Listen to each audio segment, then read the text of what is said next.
So now let's see how the separable verbs are used with the modal verbs. As I told you already, there is another way of making a sentence without separating these verbs. That is, you can use simply the modal verbs. As I told you already, what's the rule of modal verbs?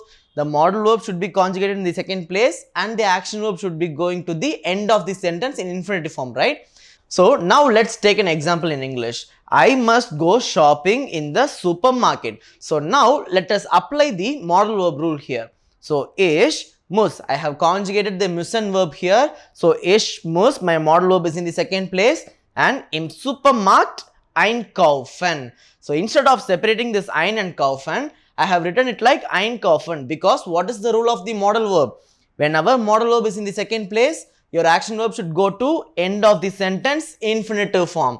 So in this way, you can avoid separating the separable verbs. But what if you don't use modal verbs? Then you don't have any option. You have to conjugate the verb with the person and you have to put the prefix in the end.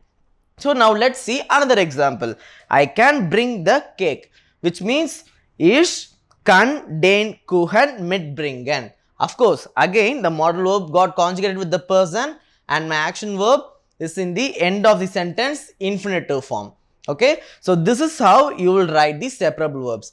It is very easy if you write it in this way instead of separating them both. But of course, according to the sentence, you will use the modal verbs rules and the separable verbs rules.